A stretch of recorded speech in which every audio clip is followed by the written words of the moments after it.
నమస్కారం, శివాజీ టీవీ వార్తలకు స్వాగతం. నా పేరు జగదీష్. వార్తల్లో ముందుగా హెడ్లైన్స్.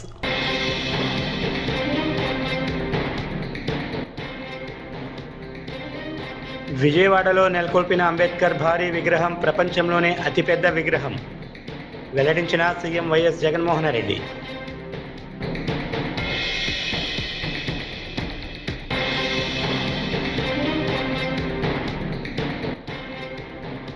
రెండు 2024 ఎన్నికల్లో అన్ని పార్టీలు టికెట్లను మాదిగ ఉపకులాలకు సమానంగా కేటాయించాలి డిమాండ్ చేసిన ఎంఆర్పీఎస్ రాష్ట్ర అధ్యక్షుడు దండు వీరయ్య.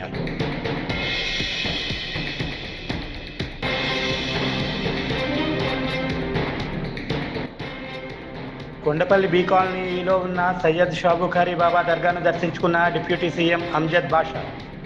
427వ ఉర్స్ మహోత్సవాలను ఘనంగా నిర్వహించేందుకు ఏర్పాట్లు పరిశీలన.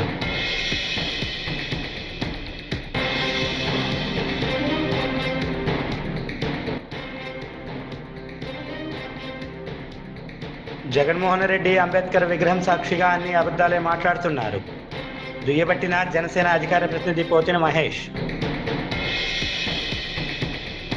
విజయవాడ నడిబొడ్డున ప్రభుత్వం ఏర్పాటు చేసిన దేశ రాజ్యాంగ నిర్మాత డాక్టర్ బిఆర్ అంబేద్కర్ భారీ విగ్రహం ప్రపంచంలోనే అతిపెద్ద విగ్రహమని వైఎస్ జగన్మోహన్ రెడ్డి పేర్కొన్నారు. అంబేద్కర్ విగ్రహ ప్రాంగణం ఉన్న స్వరాజ్ మైదానం ఇప్పుడు స్వేచ్ఛకు, సమానత్వానికి, సామాజిక న్యాయానికి ప్రతీకగా నిలిచిందన్నారు. ఎల్లో మీడియాను చూస్తే పాత్రికేయం ఏ స్థాయిలో పడిపోయిందో అనిపిస్తుందని జగన్మోహన్ రెడ్డి మండిపడ్డారు.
వచ్చే 2024 శాసన పార్లమెంట్ ఎన్నికల్లో నియోజకవర్గాల వారీగా టికెట్ల కేటాయింపుల్లో అన్ని పార్టీలు టికెట్లను మాదిగ ఉపకులాలకు సమానంగా కేటాయించాలని ఎంఆర్పీఎస్ రాష్ట్ర అధ్యక్షుడు దండు వీరయ్య డిమాండ్ చేశారు. విజయవాడ ప్రెస్ క్లబ్లో మీడియాతో మాట్లాడుతూ ఎస్సీ నియోజకవర్గాల్లో ఎంఆర్పీఎస్ తరపున ప్రత్యక్ష ఎన్నికల్లో పోటీ చేయడానికి సిద్ధంగా ఉన్నట్లు తెలిపారు. కల్పించలేదు, అందుకు చట్టసభలో చాలా వెనకబడి ఉన్నాం. ఈ రాష్ట్రం ఏర్పడిన 10 సంవత్సరాల కాలంలో ఉన్న రిజర్వేషన్లు 29 స్థానాలుంటే 21 స్థానాలు మాలలకు ఇచ్చి 8 స్థానాలు మాదిగలకు ఇవ్వడం జరిగింది. కానీ వచ్చేటువంటి 2004 ఎన్నికల్లో అన్ని పార్టీలు సమానంగా ఈ యొక్క సీట్ల కేటాయింపు చేయాలని, మరి ఉన్న దాంట్లో 14 మాదిగలకు ఇచ్చి 14 మాలలకు ఇస్తే ఒక సీటన కనీసం మా రెల్లి సోదరులకు తూర్పుగోదావరి జిల్లాలో ఎక్కడో ఒక స్థానాన్ని కేటాయించాలని డిమాండ్ చేస్తున్నాం. దాంతో భాగంగా 33% మహిళలకు రిజర్వేషన్లు అన్నారు, బిల్లు పెట్టారు కదా. ఇప్పుడు చట్టసభల్లో వాళ్ళకు అవకాశాలు ఇవ్వాలని డిమాండ్ చేస్తూ 5 సీట్లు మాత్రం ఖచ్చితంగా జనరల్ స్థానాలలో మా ఎస్సీ మా మహిళలకు ఇవ్వాలని డిమాండ్ చేస్తున్నాం. దాంతో భాగంగా షెడ్యూల్ కులాల వర్గీకరణ కమిటీ పేరుతో కాలయాపన చేయకుండా బీజేపీ కేంద్ర ప్రభుత్వం బడ్జెట్ సమావేశాలు ఫిబ్రవరి 12 వరకు జరగనున్నాయని ప్రకటించింది. ఈలోగా పార్లమెంట్లో చట్టబద్ధ కల్పించకపోతే ఆంధ్రప్రదేశ్లో మీరు ఎక్కడ కూడా సభలు పెట్టలేరని చెప్పనేసి ఏపీఎంఆర్పీఎస్ గుర్తు చేస్తూ ఉంది. మీరు మాదిగల అడ్డం పెట్టుకొని రాజకీయం చేయాలనుకుంటున్నారు. వర్గీకరణ బిల్లు పార్లమెంట్లో చట్టబద్ధ కల్పిస్తూ ప్రస్తుతం ఉన్నటువంటి రిజర్వేషన్లు 77 సంవత్సరాలుగా ఏమాత్రం పెరగలేదు. కుల గణాంకాల ప్రకారం ఎస్సీలోని వివిధ కులాలకు జనాభాను పట్టించి మాకు రిజర్వేషన్లు కేటాయించాలి. మేమెంతనో మాకంత రిజర్వేషన్లు రావాలి. దీని మీద అన్ని పార్టీలు కూడా. ఎన్టీఆర్ జిల్లా మైలవరం నియోజకవర్గం కొండపల్లి బి కాలనీ వద్ద ఉన్న సయ్యద్ షాబుకారి బాబా దర్గాను డిప్యూటీ సీఎం అంజద్ బాషా దర్శించుకున్నారు. కొండపల్లిలో ప్రసిద్ధిగాంచిన హజరత్ సయ్యద్ షాబుకారి దర్గాలో 427 ఉర్సు మహోత్సవాలను ఘనంగా నిర్వహించేందుకు ఏర్పాట్లు పరిశీలించారు. అనంతరం ఆస్థాన గురువులు బాబా దర్గాలో ప్రత్యేక పూజలు నిర్వహించారు. మరి ఇవాళ సయ్యద్ షా బుఖారీ రహమతుల్లా అలై గారి 427వ గంధోత్సవం మరియు ఉరుసు మహోత్సవం ఈ కొండపల్లిలో నిర్వహించడం. మరి ఈరోజు అల్తాఫ్ బాబా గారి ఆహ్వానం మేరకు మరి ఈరోజు నేను ఇక్కడ సందర్శించడం జరిగింది. మరి ఇవాళ సయ్యద్ షా బుఖారీ రహమతుల్లా అలై గారి ఆధార చంతన మరి ఈరోజు ఉరుస్ మహోత్సవం గంధోత్సవ మహోత్సవం సందర్భంగా మరి ఈరోజు ప్రార్థన చేయడం జరిగింది. మరి షా బుఖారీ రహమతుల్లా అలై ఈ దర్గా చాలా ప్రాసిద్ధిగాంచిన దర్గా, చాలా ఘన చరిత్ర కలిగిన దర్గా. మరి ఇవాళ 427వ ఉరుసు మహోత్సవం ఎంతో ఘనంగా నిర్వహించుకోవడం. మరి ఈ మహోత్సవంలో సుమారుగా 1,00,000 మంది పైబడి భక్తులు మరి కేవలం మన రాష్ట్రం నుంచే కాకుండా దళితుల అభివృద్ధి, బడుగు బలహీన వర్గాల అభ్యున్నతి కోసం, ఎస్సీ ఎస్టీ మైనార్టీల సంక్షేమం కోసం అద్భుతంగా పనిచేస్తున్నామని చెప్పే జగన్మోహన్ రెడ్డి అంబేద్కర్ విగ్రహం సాక్షిగా అన్ని అబద్ధాలే మాట్లాడుతున్నారని జనసేన అధికార ప్రతినిధి పోతిన మహేష్ దుయ్యబట్టారు. విజయవాడలో ఆయన మీడియాతో మాట్లాడుతూ అంబేద్కర్ రాజ్యాంగాన్ని అమలు చేయకుండా నిరంకుశ పాలన చేస్తున్నారని ఆగ్రహం వ్యక్తం చేశారు. నువ్వు నిరంకుశ పాలన చేశావు, ఫ్యాక్షనిస్ట్ పాలన చేశావు. అంబేద్కర్ గారి పేరు ఎత్తి అర్హత కానీ, అంబేద్కర్ గారి విగ్రహాన్ని తాకే అర్హత కానీ జగన్మోహన్ రెడ్డి గారికి లేదు. జగన్మోహన్ రెడ్డి గారికి లేదు. రాష్ట్రంలో ఈరోజు చాలామంది అనుకుంటా ఉన్నారు అంబేద్కర్ గారి విగ్రహాలకి పసుపు నీళ్లతో అభిషేకం చేసి మైలని మాఫీ చేయాలని, మైలని తుడిచేయాలనుకుంటా ఉన్నారు. మైలని తుడిచేయాలనుకుంటా ఉన్నారు.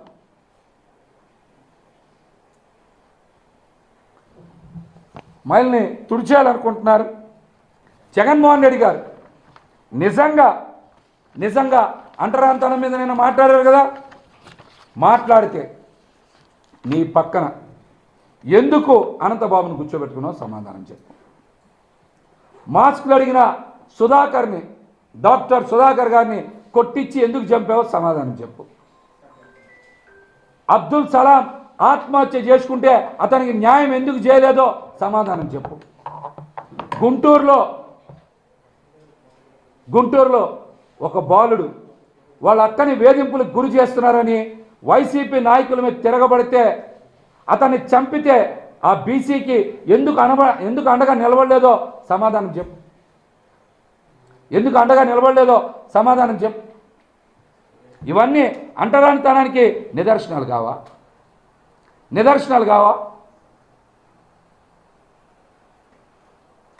వీటి మీద మాట్లాడకుండా పదే అంబేద్కర్ గారి విగ్రహ సాక్షిగా మూడో రోజు దీక్ష చేస్తున్న కోడికత్తి శ్రీను కుటుంబానికి టీడీపీ నేతలు వర్ల రామయ్య, బొండా ఉమా మాణిక్యాలరావు తదితరులు మద్దతు ప్రకటించారు.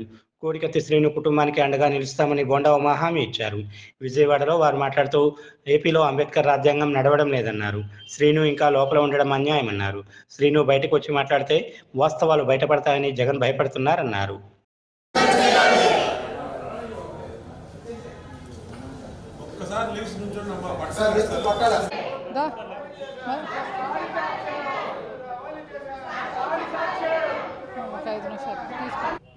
వాళ్ళ తల్లిగారు, వాళ్ళ సోదరుడు, తన న్యాయమైనటువంటి తన కొడుకు అక్రమ అరెస్టుని జగన్మోహన్ రెడ్డి తన స్వార్థ రాజకీయ ప్రయోజనాల కోసం వాడుకొని వదిలేసినటువంటి కోడికత్తి శ్రీను కుటుంబం 5 సంవత్సరాల నుంచి పోరాడుతూ ఉంది.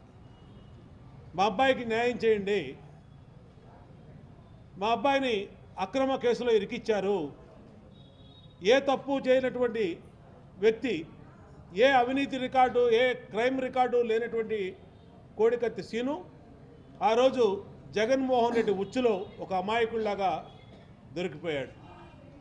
ఆ రోజు ముఖ్యమంత్రి కావడం కోసం ఎయిర్పోర్ట్లో కోడికత్తితో గీయించుకోవడానికి బొత్స తమ్ముడు కోడికత్తిని మరి సీనుకిచ్చి చిన్న గీత పెట్టించుకొని కనీసం ఒక గంట సేపు కూడా ఆగాల్సినటువంటి పరిస్థితి లేనటువంటి ఒక చిన్న గాయాన్ని అడ్డు పెట్టుకొని 5.5 సంవత్సరాల నుంచి కోడికత్తి సీను జైల్లో ఉండటం దుర్మార్గమైన విషయం. న్యాయ వ్యవస్థ కూడా ఆలోచన చేయాలి. ఒక అండలేని కుటుంబం, ఒక ఎస్సీ కుటుంబం, ఒక ఎస్సీ అమాయకమైన కుర్రోడు, మరి అతన్ని ఈ విధంగా ఏ విధమైనటువంటి అండ లేదని చెప్పి మీరు నిర్లక్ష్యం చేస్తూ ఉన్నారు. ఈరోజు రాష్ట్ర వ్యాప్తంగా అంగన్వాడీల సమ్మె 40వ రోజుకు చేరుకున్న సందర్భంగా కైకలూరులో అంగన్వాడీలు పెద్ద ఎత్తున రాస్తారోకో నిర్వహించారు. శనివారం నిర్వహించిన రాస్తారోకోతో ట్రాఫిక్ స్తంభించింది. అంగన్వాడీల సమస్యలు పరిష్కరించాలంటూ పెద్ద ఎత్తున నినాదాలు చేశారు. ఈ సందర్భంగా సిపిఎం జిల్లా కమిటీ సభ్యులు శ్రీనివాస్ మాట్లాడుతూ అంగన్వాడీల సమస్యలు పరిష్కరించకుండా ప్రభుత్వం నిర్లక్ష్యంగా వ్యవహరిస్తుందన్నారు.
సీఎం జగన్ జీడి నెల్లూరు నియోజకవర్గ ఎమ్మెల్యే అభ్యర్థి గురించి మరోమారు ఆలోచించి ప్రజలు కోరుకునే విధంగా నిర్ణయం తీసుకోవాలని పెనుమూరు వైసీపీ నాయకులు అన్నారు. చిత్తూరు ప్రెస్ క్లబ్లో ఏర్పాటు చేసిన మీడియా సమావేశంలో నియోజకవర్గ మహిళా అధ్యక్షురాలు Yashoda Reddy, YCP Penumuru AMC chairman బండి కమలాకర్ రెడ్డి, పెనుమూరు వైసీపీ మండల కన్వీనర్ విజయ్ కుమార్ రెడ్డిలు విజ్ఞప్తి చేశారు.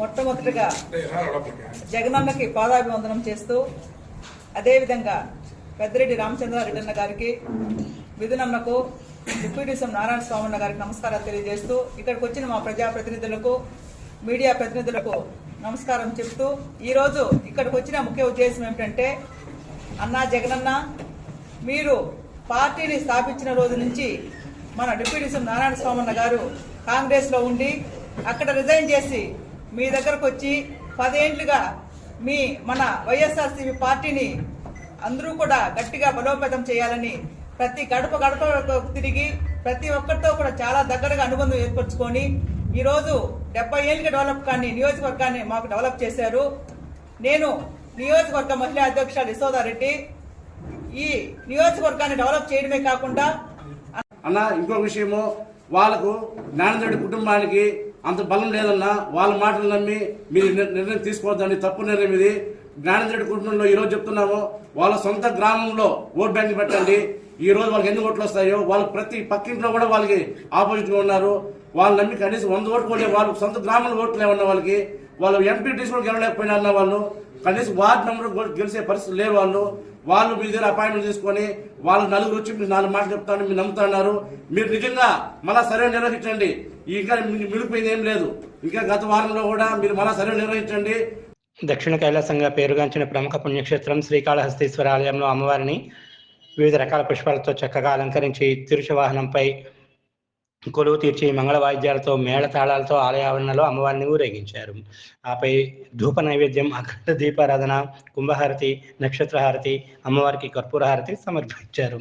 విశేషంగా భక్తులు అమ్మవారిని దర్శించుకున్నారు.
ఏలూరు జిల్లా కలెక్టర్ కార్యాలయంలోని గోదావరి సమావేశ మందిరంలో జిల్లా కలెక్టర్ ప్రసన్న వెంకటేష్ అధ్యక్షతన శనివారం ఓటు హక్కుపై అవగాహన కార్యక్రమంపై సమీక్షా సమావేశం జరిగింది. ఈ సందర్భంగా ప్రతి ఒక్కరూ ఓటు హక్కు వేసేలా చర్యలు తీసుకోవాలన్నారు. అదేవిధంగా ఓటు ఎలా వేయాలి, ఓటు హక్కు ఉందో లేదో తెలుసుకునే విధంగా వారికి అవగాహన కల్పించాలన్నారు. అసలు ఓటు ఎవరు వేయకుండా ఉండకూడదని సూచించారు. అదే అవగాహన క్రింది స్థాయి వరకు వెళ్ళాలి. అంటే ఓటు ఎవరు కూడా వేయకుండా ఉండకూడదు. ఎందుకు ఓటు వేయాలి? 1. 2, ఓటు వేయటం వల్ల మనకు కలిగే లాభం ఏమిటి? 2. 3వది, ఒకవేళ మనకి ఓటు లేకపోతే ఓటును ఏ విధంగా మనం నమోదు చేసుకోవాలి? 3. మళ్ళీ ఇవన్నీ అడుగుతానే. 3. 4వది, ఓటు ఉందా లేదా అనేది తెలుసుకోవడం ఎలా? 4. 5వది, మన పోలింగ్ బూత్ వెళ్ళేటప్పుడు అదేవిధంగా యాజ్ ఏ ఓటర్గా ఏ పనులు చేయాలి, ఏ పనులు చేయకూడదు, దీనిపైన అవగాహన ఉందా లేదా, ఇవన్నీ కలిసి మనం పూర్తి స్థాయిలో తెలుసుకుంటాం. 1. తెలుసుకునే విషయాన్ని అందరికీ తెలియజెప్పాలి. అది చాలా ముఖ్యమైన అంశం. ఇప్పుడు మనకి ఈ విధంగా డిజిటల్ లిటరసీ వచ్చింది, తెలుసు కదా. డిజిటల్ లిటరసీ వచ్చిన తర్వాత మన అరచేతిలో ఏముంది? సెల్ ఫోన్ లేదు. అరచేతిలో ప్రపంచం ఉంది. అరచేతిలో ప్రపంచం ఉంది. కాబట్టి మన అరచేతిలో ప్రపంచం ఉన్నప్పుడు ఎటువంటి కార్యక్రమాలకైనా ఏ విషయాన్నైనా అనర్గళంగా మీరు చెప్పగలిగి ఉండాలి. ఎందుకని? శ్రీరాముడి ప్రాణ ప్రతిష్టకు అందరూ ఆహ్వానితులైనని BJP party executive permanent invitee Ambika Krishna అన్నారు. ఈ మేరకు ఏలూరులో జరిగిన మీడియా సమావేశంలో మాట్లాడుతూ ఏలూరులో సోమవారం ఆనందోత్సవాలు నిర్వహిస్తున్నామన్నారు. స్థానిక పెద్దవంతెన నుండి రామకోటి వరకు రాములోరి భారీ ఊరేగింపు ఉంటుందన్నారు. కార్యక్రమంలో అందరూ పాల్గొని శ్రీరాముని ఆశీస్సులు పొందాలని ఆకాంక్షించారు. జై శ్రీరామ్. సుమారుగా 471 సంవత్సరాల పోరాటం. అయోధ్యలో రామ మందిరం కోసం ఎంతోమంది ప్రాణ త్యాగం చేశారు, అసూలు బాశారు. ఎన్నో కష్టాలు వచ్చారు. ఎంతోమంది దీక్షలు పోయారు. కొంతమంది జుట్టు కత్తిరించుకోకుండా అప్పటి చాలా పెంచుతున్నారు, బతుకున్నారు. 97 వచ్చినాడు. కొంతమంది ఉపవాసాలు చేశారు. ఆ రాముడి యొక్క ఆశీర్వాదంతో, సుప్రీంకోర్టు తీర్పుతోటి రామ జన్మభూమి లో రాముడు ఆలయం కట్టుకునే భాగ్యం మనకు దక్కింది. అది కూడా ఈ యొక్క 2018లో అనుకుంటాను కోర్టు తీర్పు వచ్చింది. ఆ తర్వాత అద్భుతంగా రామాలయం నిర్మించడానికి కోసం అని చెప్పేసి ప్రజల దగ్గర నుంచి చందాలు కనుక పోగు చేద్దామని చెప్పి ఆ ట్రస్ట్ వాళ్ళు అనుకుంటే వేల కోట్ల రూపాయలు వచ్చేసి ఆపేశారు. ఇంకో అక్కర్లేదు మాకని చెప్పేసి అటువంటి అద్భుతమైనటువంటి నభూతో నభవిష్యత్తుగా ఈ రోజున అయోధ్యలో రామాలయం, రాముని యొక్క ప్రతిష్ట, బాలరాముడి యొక్క విగ్రహం కూడా తయారైపోయింది. ఆ బాలరాముడి యొక్క విగ్రహాన్ని అయోధ్యలో రేపు 22వ తారీఖున ప్రధానమంత్రి మోడీ గారి ద్వారా ప్రతిష్ట కార్యక్రమం కూడా జరగబోతా ఉంది. అనేక మంది వేద పండితులతోటి ప్రధానమంత్రి మోడీ గారు కూడా పాల్గొంటారు. ఏంటంటే నిన్న మొన్న నేను చూస్తే ఇతర దేశాల్లో కూడా ఈ యొక్క కార్యక్రమాన్ని భారీగా చేస్తున్నారు. అయితే రాముని యొక్క శక్తి, రాముని యొక్క భక్తి ప్రజల్లో ఎంతగా నిబిడీకృతమైందో మనం అర్థం చేసుకోవాలి. ఈ సందర్భంగా పురస్కరించుకుని మన ఏలూరులో కూడా ఏదో కార్యక్రమం చేయాలనే తపన కొంతమంది కలిగింది. రౌండ్ టేబుల్ వాడాలండి, లేకపోతే హిందూ సంఘాల ఐక్య వేదికనండి, లేకపోతే కొంతమంది వ్యాపారస్తులనండి, అందరూ కూడా కలిసి ఏదన్నా చేద్దాం, ఆ రోజు ఏదన్నా చేద్దాం అని చెప్పి అందరూ కూలంకషంగా చర్చించుకున్న మీదట ఒక చక్కటి కార్యక్రమాన్ని రూపొందించారు. అదేంటంటే మన పెద్ద ఒత్తిన కాడి నుంచి సాయంత్రం 5 గంటలకి మన పెద్ద ఒత్తిన కాడి నుంచి మేళతాళాలతోటి, తీనుమార డబ్బులతోటి, కోలాటాలతోటి అయోధ్య రాముని భారీ ఊరేగింపు రామకోట వరకు చేయడానికి పలాస రైల్వే ఓవర్ బ్రిడ్జ్ నిర్వాసితులకు శనివారం పలాస ఎంఆర్ఓ కార్యాలయంలో ఇళ్ల పట్టాల పంపిణీ కార్యక్రమం నిర్వహించారు. ఈ కార్యక్రమంలో రాష్ట్ర మంత్రి డాక్టర్ ఎస్ అప్పలరాజు పాల్గొని నిర్వాసితులకు ఇళ్ల పట్టాలు పంపిణీ చేశారు. ఈ సందర్భంగా ఆయన మాట్లాడుతూ రైల్వే ఓవర్ బ్రిడ్జిని అతి త్వరలో ప్రజలకు అంకితం చేస్తామని అన్నారు. కార్యక్రమంలో municipal chairman Giribabu, Palasa RDO, MRO పాల్గొన్నారు.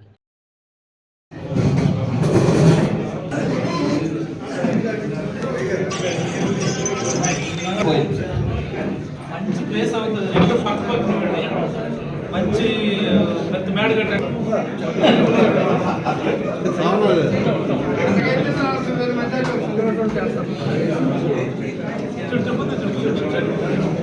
జయకుమార్ పాత్ర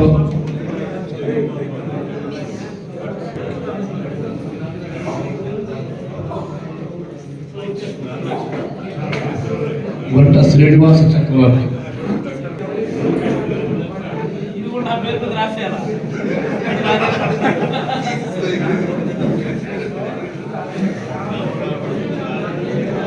కీర్తిరాయ్ Manoj Kumar Panda,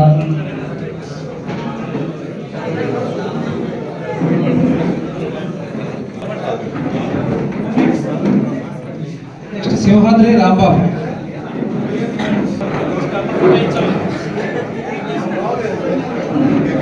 next Tara Vaghela, next Uppalapalli Chalapathirao,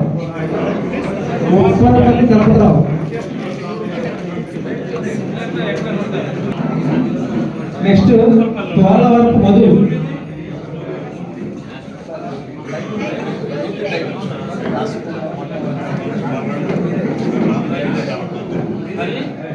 Lakkoju Ramakrishna, next Lakkoju Ramakrishna వచ్చారా?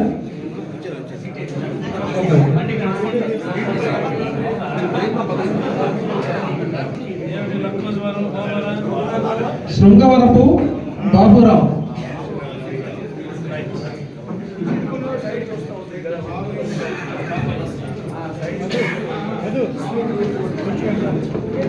కే లోకనాథ్ పండ, నెక్స్ట్ మీరంతా ఉండండి. ఇప్పుడు పంటలు ఇచ్చేవాళ్ళు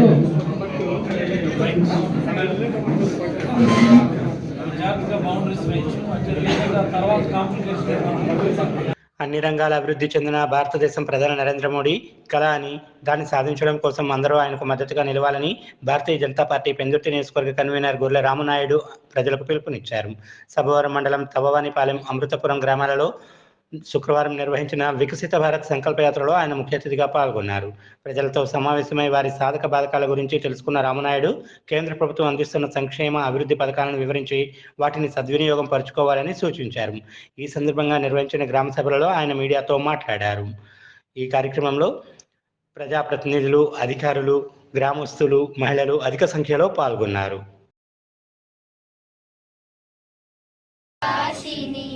సుఖదాం వరదాం మాతరం వందే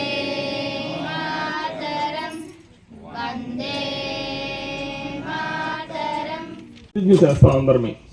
ఆ ప్రతిజ్ఞ అయిపోయిన తర్వాత ఒక్కొక్కరుగా అధికారులు అందరూ కూడా మాట్లాడతాము. మీ సర్పంచ్ కూడా మాట్లాడతారు. ఆ తర్వాత లాస్ట్గా మధ్యలో అధికారులు మాట్లాడినప్పుడు వారి వారి డిపార్ట్మెంట్ గురించి ఇక్కడ వివరంగా చెప్తారు. అసలు వికసిత భారత్ అంటే అభివృద్ధి చెందుతున్న భారతదేశం అని, అంటే అభివృద్ధి చెందాలని, చెందిన భారతదేశం చేయాలంటే ఏం చేయాలి అనే దాని మీద. అభివృద్ధి చెందాలి అంటే ముందు మనకి మనంగా అభివృద్ధి చెందాలి, తర్వాత మన కుటుంబం, తర్వాత మన గ్రామం, ఆటోమేటిక్గా భారతదేశం అభివృద్ధి చెందుతుంది. దానికి కావాలి 5 లక్షలు ఆయుష్మాన్ భారత్ ద్వారా మాకు మా కుటుంబానికి హెల్త్ కార్డు ఇష్యూ చేసినందుకు మోదీ గారికి ధన్యవాదాలు. అవును